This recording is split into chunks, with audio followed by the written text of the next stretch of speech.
Ladies and gentlemen, welcome back to episode 9. Ryan is picking his teeth already right off rip. That's crazy. I'm your host, Will Glover, along with our other host, Ryan Galloway. This is Thank You Bro Pod, episode 9. Ryan, go ahead and say hello. Hello. We're going to start off like this every single week, aren't we? We've been doing this for 6 weeks. Yeah, you know, I like some enthusiasm. Yeah, a little enthusiasm. Yeah, just a little bit. But yeah, fair enough. I can't have everything, so you can't. I wish I could. We had that conversation earlier today. Oh, we did. You know what I'm talking about. So that was one of the conversations of all time. Maybe the conversation of all time. Now that I'm thinking about it. Okay, let's get into college football updates. Recap on the week. We're going to do this real quick. We have some new ideas we want to implement into the show as well. Brian, what a game in Dallas. I mean, had everything you could ask for. Obviously, I still believe Texas is the better team, just you can't have two first quarter turnovers. Ryan, as a UT student, give me your thoughts and opinions on this game. I mean, it was a good game. Oklahoma was definitely the better team that day. Ewers threw that really bad interception on the first drive, which I'm gonna go ahead and give up to jitters, right? The second interception came off of JT Sanders. And that was also, it was a high ball, but it necessarily wasn't his fault. It's difficult to lose your starting center. Quinn was running for his life a lot of the game. But honestly, after the first quarter turnovers, he really settled down and played a really good game. Both teams looked pretty good. Oklahoma was definitely the better team that day. I think these are definitely the top teams in the Big 12. And I think they're two of the top teams in the country. And Dylan Gabriel is a fantastic quarterback. That made a difference. That Oklahoma defense is finally what we expected to see out of it with Brent Venables becoming the head coach. And so, yeah, I thought it was a fantastic game, a lot of fun to watch. Obviously not the outcome that I wanted as a Texas fan / student. But I think these teams are going to play each other again in December in Jerry World. And, Yep. I'm not going to make a prediction just yet, but it is difficult to beat the same team twice. We saw that in 2018 after Texas won at the Cotton Bowl. And, Oklahoma did what Oklahoma did afterwards. Yeah. So I'm not too worried. As a Texas fan, I'm not hanging my head. Oklahoma was the better team that day, but that doesn't mean Texas is not still one of the top teams in the country. Yeah, I completely agree. And I thought Texas was the better team all the way up until that final drive where the defense just melted down. Not something that we've been accustomed to seeing this season in Steve Sarkisian's defense, but it's something that we've seen a lot in the past. Texas fans can obviously hope that that gets fixed. They got a bye week, so now they have time to rest up, which is a much needed bye week for sure. I think OU and Texas are probably 4 and 5 in the country, where they should be ranked. Obviously, Texas dropped down to 9 and OU is at 5. But like you said, it's hard to beat the same team twice. We're going to see them play in December. Hopefully, OU's ranked 4. Hopefully, they don't lose to OSU in Stillwater. That is a huge trap game, and I think that's the biggest trap game of the season for any team. OSU has a lot to play for in that game. They have nothing to lose, but they have a lot to gain. So that'll be a very fun game to watch. Texas is going to, knock on wood, Texas is going to win out. There's no one that challenges them. There's no one near as good. They needed that win desperately, but it's not over because the winner of the Big 12 championship is going to get that 4th spot in the college football playoff as long as OU does not lose to OSU. If both those teams win out, the winner is going to the playoffs in that December game. Yeah, no doubt. So moving on, Georgia finally proved that they were the number 1 team in the country. It took them 6 weeks to do that, but now I'm convinced. They beat a really good Kentucky team, and they didn't just beat them; they kicked their ass. And so I'm convinced. All right, I've been a big I've been a big Georgia hater all year, but Georgia's number 1 and Michigan is number 2. They both beat pretty solid teams. Minnesota's not that good, but it's hard to go to Minnesota and play. And Michigan not only beat them, but dominated them. So Georgia 1, Michigan 2. Is this where this is your top 2 as well? Yeah, I have Georgia back at 1, Michigan stays at 2, and Ohio State and Oklahoma 3-4. That's fair. Yeah, Ohio State going down 10-0 early, but Ohio State's the worst starter. Every single game, I think. Every single game they've been trailing to bad teams, and then they come out in second half just dominate. Yep, and I'll tell you this too. USC is completely out of my top 10. Oh, 100%. There's no way you can go triple overtime? Was it? Yeah, there's no way. Arizona's one of the worst teams in the country.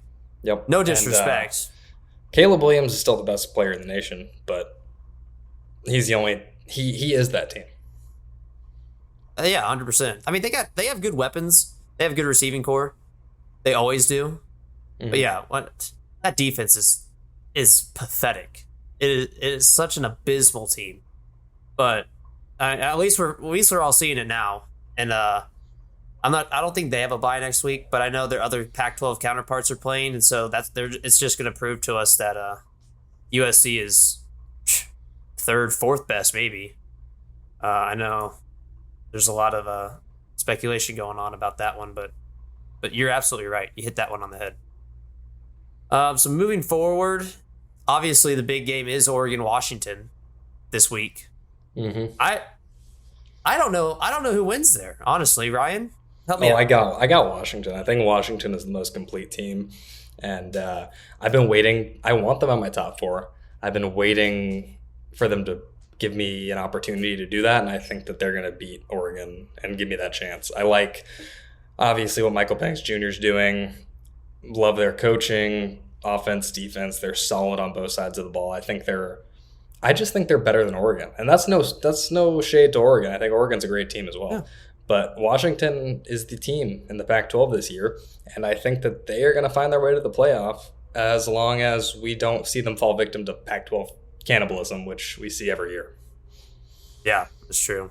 That's another thing that happens in the Big 12 quite often as well. Yeah, I don't know. I have a good feeling about Oregon, though, but it's kind of hard to bet against Penix Jr.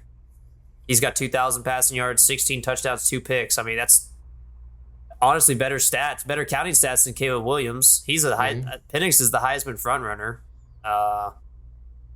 So it'll be tough. It is in Washington, so good luck, Oregon. That's all I got to say. But that's going to be a fun game to watch. 2:30, the Pac-12 plays in the daytime. Isn't it beautiful? We don't have It's weird. We don't have to watch USC go to triple overtime at 12:30 in the morning. What a miserable idea it was to move Pac-12 games to that late at night. But anyways, moving on. NFL had some good games this week. Bears looked really good on Thursday.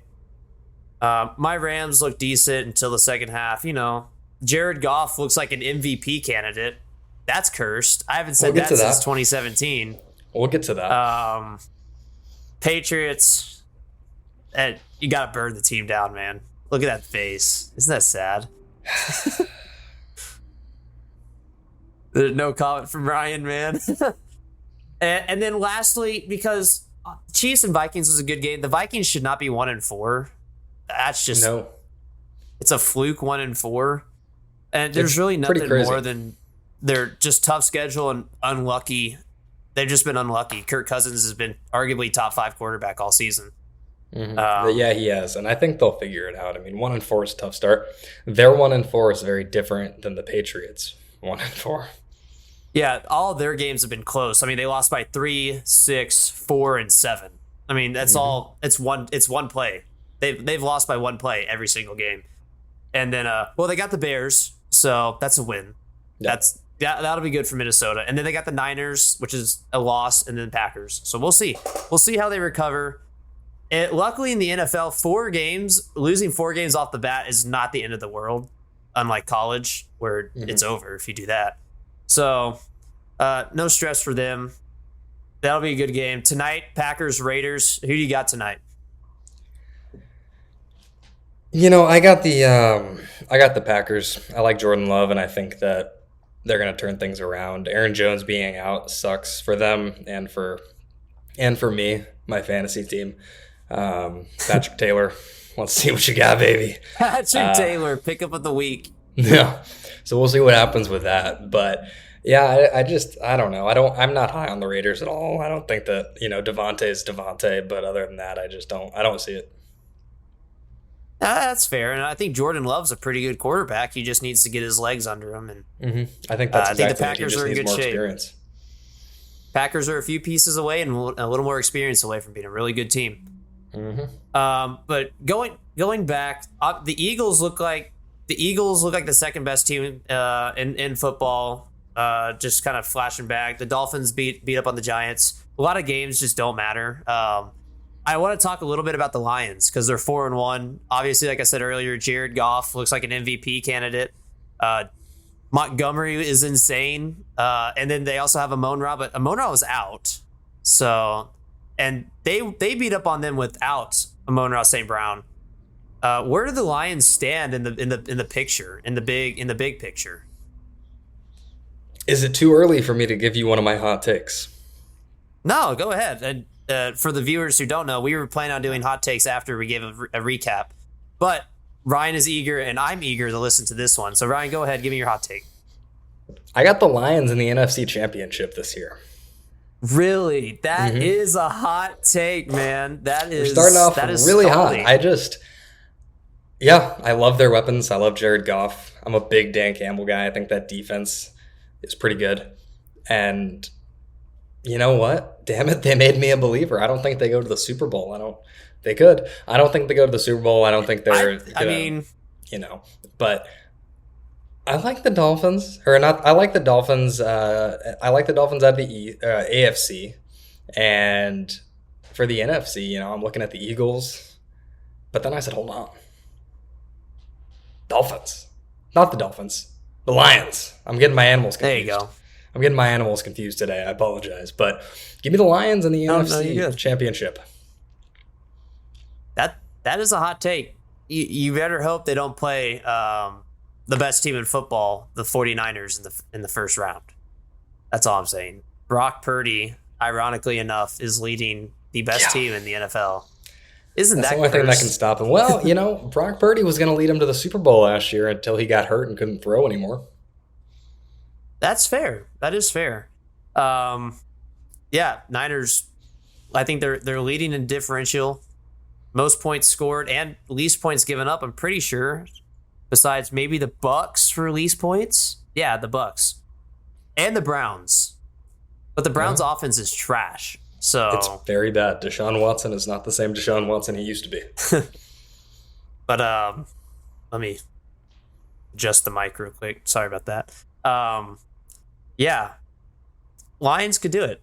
They better not play. It has to be a Niners-Lions championship game, though. I think the Lions can get around the Eagles, maybe. But you have to remember, the Eagles now have not championship, but they have Super Bowl experience. Mm-hmm. So I would never count out Jalen Hurts. The same as I would never count out Patrick Mahomes over in the AFC. So things like that. But Jared Goff also has Super Bowl experience if you go way back. So Rams legend against my Patriots. That was an awful Super Bowl, and you know it.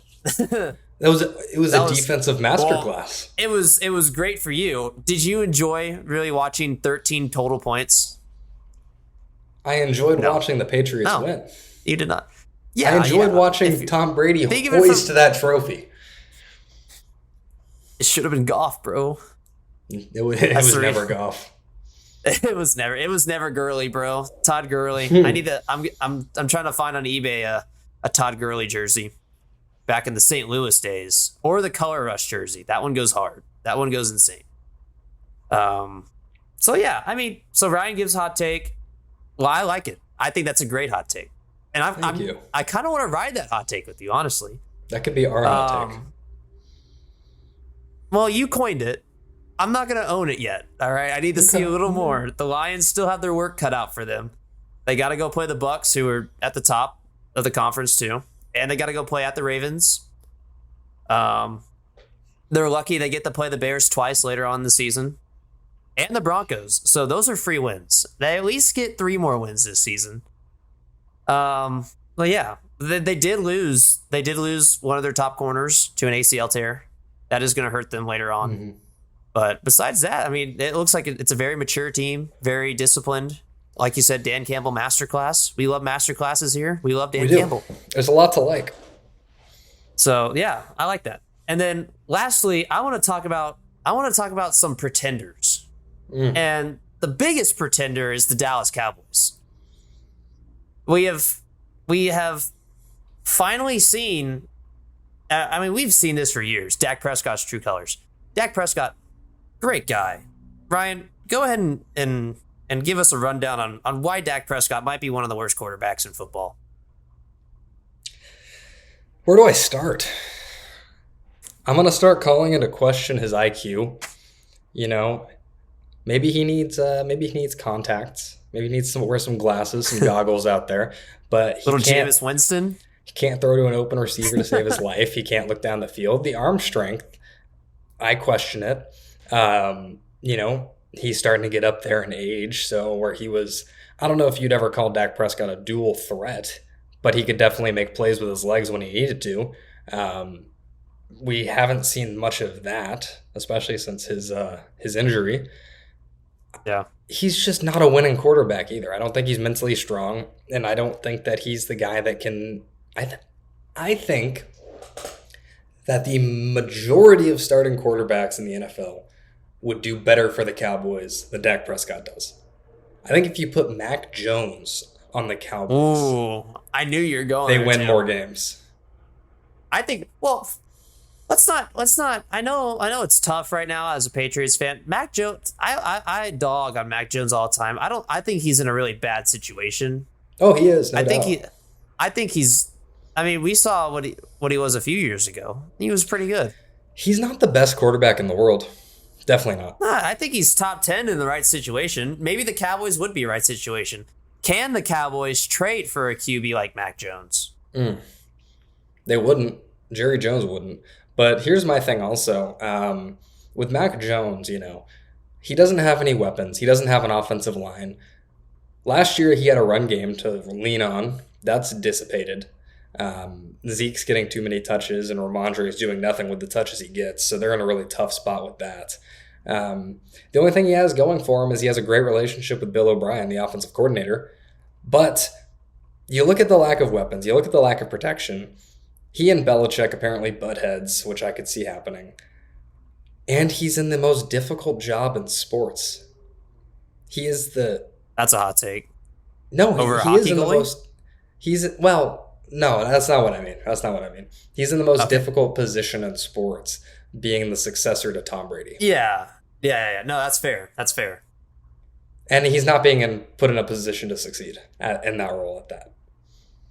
So, yeah, I thought Bill O'Brien was the answer. Honestly. I don't know if he's not. I don't know how much you can do with that offense. Yeah, it's I'll use an example. It's like the St. Louis Cardinals. I don't blame Oliver Marmol. I know, odd comparison. I don't blame the Cardinals manager, Oliver Marmol, for the horrible season they had, because if you look at that roster, the offense is good. Our pitching was horrible. Same thing. Like they have good the Patriots have good aspects of their team, but the major pieces that you need are not there, like an offensive weapon or a run game. And Ramondre Stevenson is good, but I can't explain that one. I don't know what they're doing there on the line or whatnot, but it's interesting to say the least.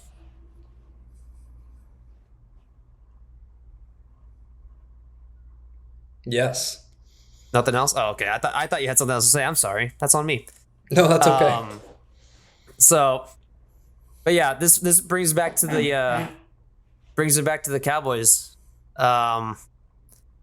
Where do the Cowboys go from here? They got to play the Chargers, then they got to play the Rams, who have been playing every team close. And then I want to go to that game It's very close to me, but I saw tickets are like $800 for the Rams For game. that? I'm like, what are we doing, man? Ugh. Hopefully, since the Cowboys have lost again, maybe the prices will go down. But Yeah, both then they middling got- teams. yeah, so I don't know. I want to go to that game, but I also have a lot of other things to do. And then they got the Eagles, which in Philadelphia, they're going That's to a lose by loss. 30 again. I mean, just the 49ers just tore them apart last night. I mean, it was embarrassing. All around, just absolutely embarrassing. Prescott had 3 picks.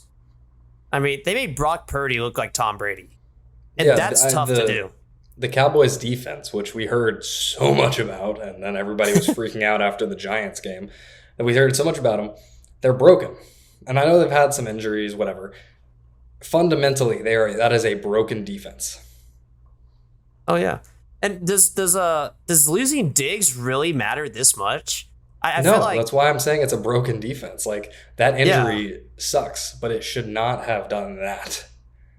yeah, and here's a hot take for Cowboys fans. This will be a tough one for them to swallow. I didn't think Diggs was top. He's a great corner. He's not top 5. I don't think. He just got lucky with all the interceptions he got last year. I mean, if you go watch all his interceptions, half of them were literally the worst throws possible. Like, it made no sense. Like, Jordan Alvarez seeing 4 changeups in a row last night and hitting a bomb, for instance. So yeah, Dallas frauds. I got nothing else from there. We'll stick in Dallas and we'll switch. We'll switch to MLB. Those Texas Rangers got got a little bit of the 2011 Cardinals vibe here. Wild card team just blowing their way through. I mean, now they're up 2-0 on the Orioles. Ryan, have you been watching a little bit?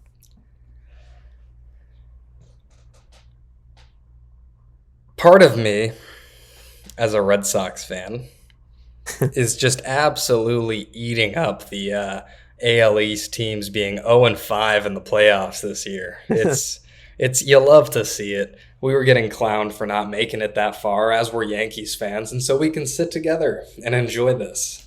Because the Orioles, you won 100 games. Good for you.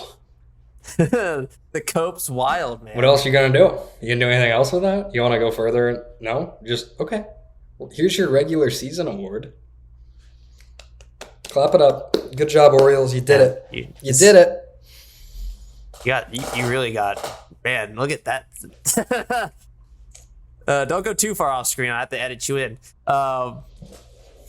Man, that was a lot of pent up anger. I'm sorry you had to deal with that, man. Yeah, no. Yeah, well, I I saw the Orioles play in person this year. That's right, you did. They were And a we good beat team. them. They won. And we beat them. No, that's right. Walk-off. On that walk-off. Yeah, that was cool. That was cool. I remember I was like the one game I watched in the American League this year, just because I had a lot of other things to do. It was a good game to watch. It was. That was exciting. I ain't gonna lie. We like that. We like that. The American League East 0-6, not good. I mean, there's really me watching as a Cardinals fan. There's nothing to do here. Phillies look good, up 1-0. Diamondbacks, Dodgers, man, you really make me look bad. I don't know what I'm talking about with baseball anymore. The only thing I got going for me is the Astros, but they lost last night, so Yeah, they did. all my predictions are kind of are starting to hit the fan. I had the Rays going to the LCS. Now they're not even making the LDS. It goes on. So, Brian, do you have one big major league playoff prediction? Does it have to be hot? No. You can. Oh, okay, cool. You have the Braves win it all. No, I like the Astros. Okay, yeah. I like the Astros winning it all. I was thinking Astros And that too. definitely wasn't. That definitely is play. not. That's definitely not just for Claire, right? Hey, we need to get Claire on the show. Claire has a lot of questions to ask, and I think that could be a segment soon. That's going to be a surprise, though. I'm looking forward to it. She asked for a shout out today, so hello, Claire. Shout out. Shout out, Claire. Welcome to the show. We need to get her on. We need to get her on the show soon so we can accomplish what we have planned to be doing. Yeah. Ooh, excuse me. Goodness. Do you like that one? You're disgusting. I think it piqued my mic, honestly. You know when people Anyways. say all men are pigs? No, they're talking about you. Hey, man. I'm a very respectable man. Boy, child thing. Okay. That's wild. You're not even matching right now. You're going to call me a pig? Really? I'm matching. Get over yourself. Burnt orange and gray. There he goes. Yeah, there you go. I like burnt orange, gray. That's a different gray and red. Yeah, 100% matching. Anyways, neutral colors. Orange and red are not neutral. Argue with a wall. Next topic. All right, so next topic. We wanted to, because we don't want to just give recaps, right, and talk about things that you already know about. We need some opinion, right? Mm-hmm. And so I came up with the idea. Ryan and I both compiled 2 or 3 hot takes, and we're going to read them off to each other, and we're going to have some argument and some discourse, because I think that's the best thing for this podcast is to hear us banter and bicker and brawl, the 3 Bs. So, Ryan, would you like to start or do you want me to start? I already gave one, so you go ahead. All right, I'll start. So, I was scrolling on YouTube as I normally do it at 1:30 in the morning as I'm either editing or doing homework. And this poll, 270,000 votes from Inspired by Hoops. Shout out to them. This poll, it says, who do you think ranks higher all time? And I'm like, all right, let me see the players. It's Tim Duncan. All right, so now you know it's a top 5. It's a top 5 matchup. And Shaquille O'Neal. And before I even clicked on it, I was like, this seems like this is going to be a pretty close race, right? No. 33% voted for Tim Duncan compared to the 67% of voters who chose Shaquille O'Neal greatest of all time. Now, let me tell you why that is so wrong. And then we'll have Ryan.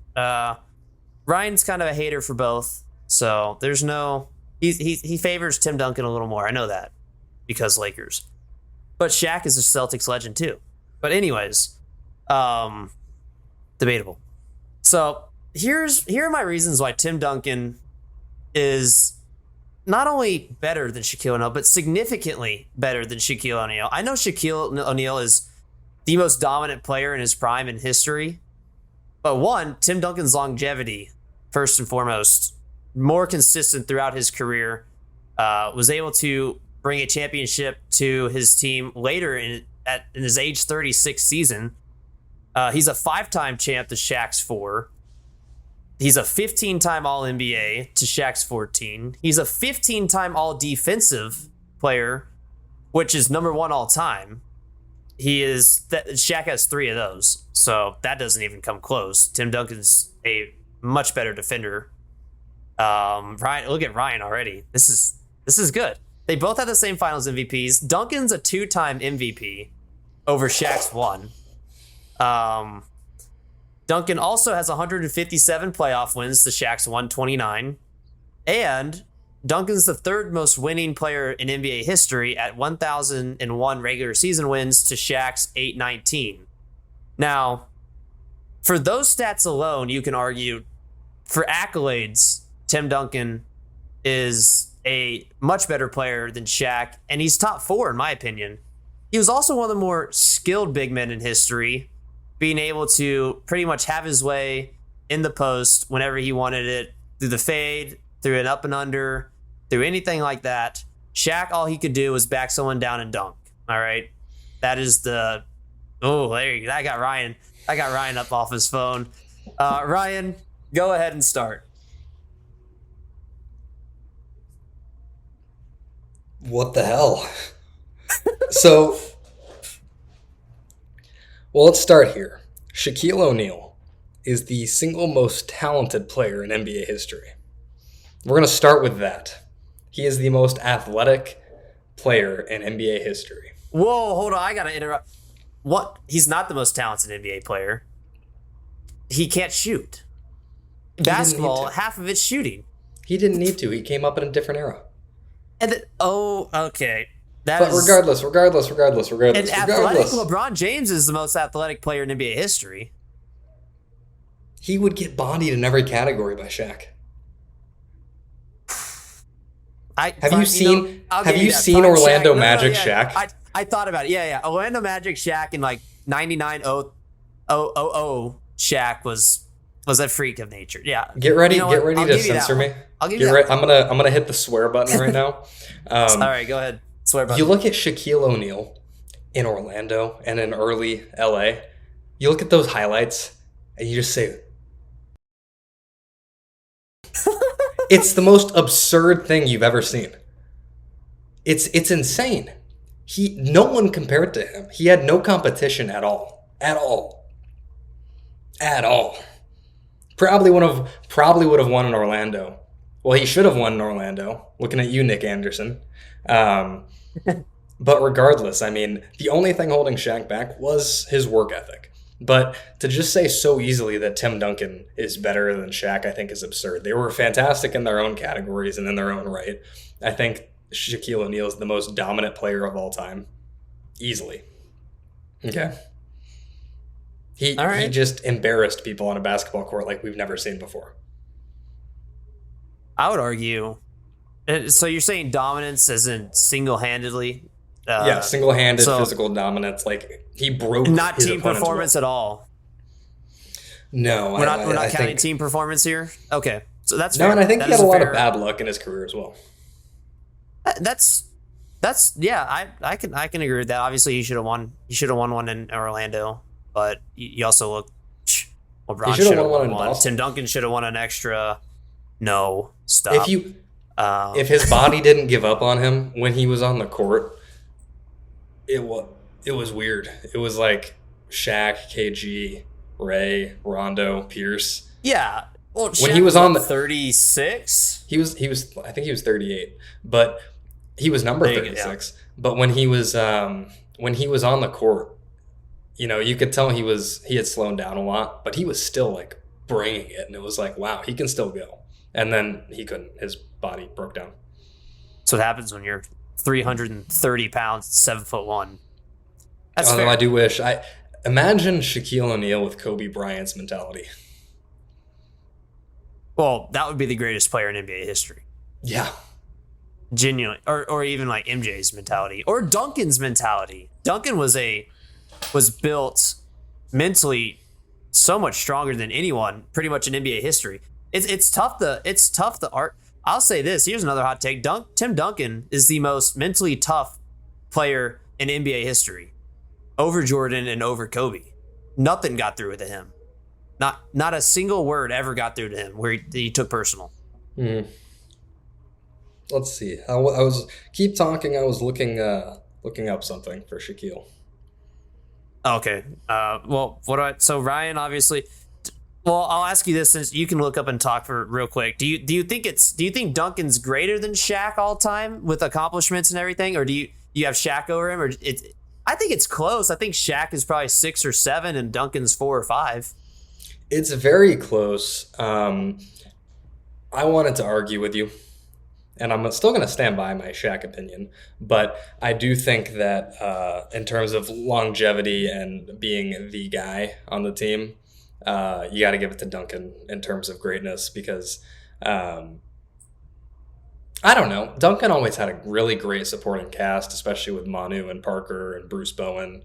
And then I guess later on you had a pretty solid team with Danny Green, Kawhi Leonard, and that crew. But with Shaq, he had Kobe and he had Dwayne Wade. And he had Penny Hardaway, and he had LeBron, and he had Steve Nash. I wouldn't call LeBron. That was a bad team. That wasn't bad. Obviously, it wasn't LeBron's fault. But we're gonna nix the Cavs there. I wanted to bring up some LeBron, Le Glorious King, defending, but I'm gonna save that for later. Maybe we can work on that in a month. You know where I stand with LeBron James. But Brian, go ahead and Give me what you got. You said you were looking up something. You got that? Yeah. Well, no, I mean, just look at. I was just gonna pull up all of his stats and accolades, and it's really difficult to argue with that. He averaged for his career 24 points a game, and 3 blocks a game. He was dominant on both sides of the ball, and I think that. I don't know.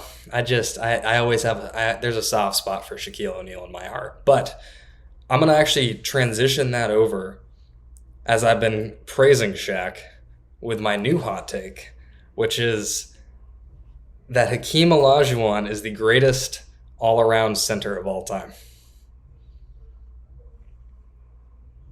Okay, so you have it over Kareem. I have him over Kareem. What are your bases here? Are you talking about pure basketball ability over accolades, or are you going with both? I'm going to go with both. All right, over Kareem. Please do give me your reasoning there. Well, first of all, Hakeem revolutionized the game for big men. He was doing post moves and scoring like we had never seen before. Well, we didn't see it, but like people had seen before. You go to look at his achievements. Obviously, he won those 2 championships when Jordan was out of the league, but he still won them. But he was dominant on both sides of the ball for so long, right? And he's also a Toronto Raptors legend. But you look at the stats, 2-time NBA champion, finals MVP both times, 94 most valuable player, 12-time All-Star, 2-time defensive player of the year, 9 all-defensive teams, twice the rebounding leader, 3 times the blocking leader. And also, because I love it, you got to look at what he did in college too. That's fair. That was a really good Houston team with him and Drexler. Yeah, thank you. I was like, why can't I not think of him? I mean, it's that's a take. You're gonna say he revolutionized scoring when Kareem Abdul-Jabbar perfected the hook shot? Yeah, I take the dream shake over the sky hook every day. I strongly disagree. The sky hook is what got Kareem to hold that number 1 spot for forever until last year. Glorious King. God. No, but I also take into account the level of competition. Hakeem played some pretty outstanding talent, and That's obviously fair. He was going head to head with players like Jordan and Shaq, dominant Shaq as well. Yeah. I think I'm gonna stick with Kareem here. I like your. I'm looking at the stats here. I mean, Kareem's got more block champs, more defensive teams, more rebounding. Quadruple double. More rebounding champs. Apologies. Well, David Robinson got a quadruple double. So you want to put David Robinson in the top 3? No, I'm just. Yeah, I didn't. It just fits my narrative. It just fits my narrative. No, that's fair. Tim Duncan should have had a triple double in the finals. We can talk about that again. Shaq never had that. Anyways, Yeah. me coping. I mean, that's something. They're pretty much identical. I think you swap eras, and I think they play the same way. But yeah, I'll give Hakeem this. He was in a much better era, and no disrespect to those who played in the 70s, but it's kind of hard to compare the 70s to Michael Jordan era. This is my fault, and I should have done this. Kareem and Hakeem played each other for 5 years.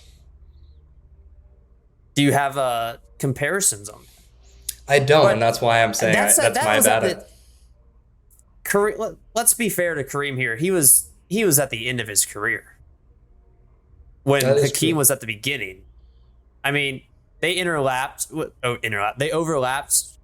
when Hakeem was 22 and Kareem was 36 was the first year they played each other. Or 37, my bad. I would say that's pretty tough to do. I also think Hakeem's teams were not as good as Kareem. especially when he was on the Lakers. Not a shot. I mean, I'll give Hakeem had the carry. He had the hard carry his whole career. Kareem had help, and a lot of help. I feel like Kareem for top tens all time. Hakeem's in there. Obviously, Kareem's in there. I think Hakeem's really the only one of my top 10 who really didn't have much help throughout his career. I know he had. I don't want to be like. I don't say that loosely because I know it had like Vernon Maxwell, and Clyde Drexler, but those are no Pippins, Ginobili's, like Kobe's, you know. Yeah, I mean, like Drexler for 4 years, right? Ralph Sampson for 4 years. Otis Thorpe. There's just not a ton. It's not star-studded. It's not star-studded. And also, I think Hakeem and the Rockets are one of the teams you can argue would have had a lot more success if Michael Jeffrey Jordan didn't exist. Oh, and a lot of the Suns would have a ring if MJ didn't exist. Charles Barkley would be top 10 all time, probably. Chuck had a chance to be top 5. If Michael didn't exist, Scotty might be top 10 all time. Wow. Never talk again. We never got to see Scotty in his prime lead a team. By himself? Well, we did. We did. Remember when MJ was gone? Yeah, we did. And if you watched The Last Dance, we saw how Pippen was pissed he didn't get the ball in the final shot of the game and melted down and didn't play. That was there's your Scottie Pippen's not a top 25 player of all time for that moment alone. I think it showed the world that MJ was the hard carry. Hell of a basketball player, doesn't have that mentality, and I think mentality has there's a lot that counts in mentality for my greatness level. I still put Kobe at 7, 8. That's fair. That's fair. That's absolutely fair. All right, Ryan, we're running tight on time here, so you give me a hot take, and then we're going to do one more segment, and we're going to wrap it up because we're already at 43 minutes. I'm going to give you some baseball. I love this. Go ahead. Mike Trout is going to look so good in a Boston Red Sox uniform. I thought I had a Mike Trout one written down here. I was like, are we going to agree on something? And then I was like, oh, wait, he's going to bring his stupid Red Sox narrative into it. I'm just saying the Angels are going to sell. Ohtani's gone. Ohtani is gone. Future Cardinal. Trout's going to look good in center field. We're going to send Verdugo somewhere. He's going to have fun. And Verdugo is going to be so good in Kansas City. He's going to have fun there. He's going to like it. Good food. Good people. Nice people. Best people. Where on earth are you getting Kansas City from? I don't know. I just want him to find a good home. Interesting. Where do the Red Sox plan to pay for this? Money's not an object. Okay, so when Devers' contract expires, or no, he did get an extension, didn't he? Mm-hmm, he did. How long was that extension? Do you remember? 10 years? Yeah, 10 years. Jeez. All right. Well, so I guess money isn't an object because they don't have anyone else. But, I say that's kind of a dream for me, obviously. I don't think it's the most far-fetched thing in the world, as much as you might hate to admit it. It's really not. It's not, but it is because John Henry's proven that he will not open his checkbook, and he's still married to the Moneyball mentality. He wants to win as many games as possible while making and saving money. He doesn't care about championships. And we all know Moneyball teams aren't winners. No, example 1. Example A is the Tampa Bay Rays. Yep. And example B is the original Moneyball team. They didn't win anything. Nope. But, man, I wouldn't open my pocketbook for someone who's played in 53% of games since 2020. I mean, and he's not even Mike Trout's not a top 5 player in baseball anymore. Yeah, and it's for those reasons we would pay him. Seems how it would go. So you know what? Red Sox make some dumb decisions, so I wouldn't put it past them. Ohtani won't be a Red Sox though. No, and thank the Lord he won't. But I don't know what I'm going to do with myself. Seeing 27 retired? Story has 27. Nope, 27 is retired. Okay.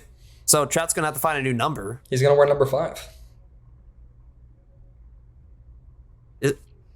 Kike is not there anymore. Nope. That's right. But yeah, he's not, I think there's there's a very select number of players that we would unretire a number for. And Mike Trout would be one of them, but not at the expense of unretiring Carlton Fisk. Yeah. So it was like the Spurs unretiring Bruce Bowen's number for Aldridge. That's okay because Bruce Bowen is a bona fide. No, I'm not gonna get into that. Spurs legend. Yeah, thank you. Yeah, all right. Well, I will be devastated when that happens, and we'll pray every day that Mike Trout does not become a Boston Red Sox. For our last segment, and we need to get some stinger animations, so we have like the whoosh, and then it'll be like bing, and then we get animation, and it'll be like us smiling. But we don't have that. So for our last segment, some things we liked and some things we hated for this week. I'll start. I'm usually the hater, and so from this point forward after this, I will be the one doing the things we hate. But since we're starting off, the thing that I noticed today or in sports over the past week was Matt Canada looking beyond disappointed at Kenny Pickett for throwing the game-winning touchdown in the Steelers comeback victory this past weekend. Here's the video. His team, that if it's one-on-one, he gets the football. And there's Matt Canada, offensive coordinator. No question about it. It has been a slog today. And so that was the thing that I like seeing, because now everyone knows, not just diehard football fans, but now everyone knows that Matt Canada is the worst coach in football at any level, really, even high school. Honestly, he sucks. So, Ryan, I hate that right there with you. Here's what I'm going to start with: something I love, something I like. Okay. The University of Miami Hurricanes giving us a magical moment of sports by not taking a knee, running the ball, fumbling, and letting Georgia Tech score a game-winning touchdown with 1 second left on the clock. That was awesome. That made me smile. I was sad after the Texas OU game. I really loved seeing that. Really brightened my day. Yeah, and we'll roll the clip right here. I don't know what Miami is doing. That's it. Here's Chaney. Just straight ahead, tackled, and the ball popped out. You got to read the clock. Read the card. To me, Georgia Tech has it with 26 seconds left. Here's King from the pocket. Flush to his right with 6, 5. Going to loop it downfield. And ball is caught. Touchdown, Georgia Tech. Yeah, absolutely devastating for Miami. Sorry, Hurricane fans. One of my buddies, Ashton, friend of the show, was absolutely devastated this week. So yeah, and then Ryan, wrap us up with a thing that you hated, and we'll be on our way out. The entirety of the New England Patriots organization. Because the New Orleans Saints are the definition of mid. I don't even know if they're mid. They might be not great, they're not good, bad. The Saints? The Saints aren't good. The Saints aren't good. Yeah, no. The Saints aren't good, and the Patriots made them look amazing. Okay. Yes, we're on the same page. I'm sorry, I was tripping. That team is just top to bottom a bunch of losers. And Belichick needs to be fired as GM. Whoa! Not as head coach, fired as GM. So he needs to step down. Look. You can't fire him. He's got to step down. Robert Kraft needs to go to him and say, look, you can keep coaching, but you can't be the GM anymore. And if you don't want to quit being the GM, then you might have to resign. But let's not end this like that. Yeah, that would be the right choice. That's not going to happen. It's not going to happen. And so we're going to see what happens the rest of the season, but that is something I absolutely hate. And I think it's okay to hate that. So yeah, good stuff. Go Patriots, best team in football. Sorry about that. So yeah, that's gonna conclude our show. 51 minutes. That was supposed to go a little shorter. Apologies for that. Ryan, go ahead and get us out of here.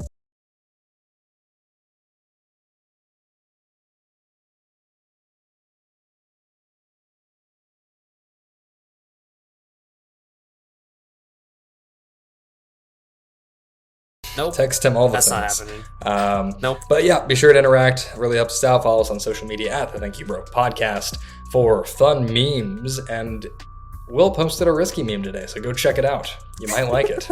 Anyway, thank y'all so much, and we will see you back here next week.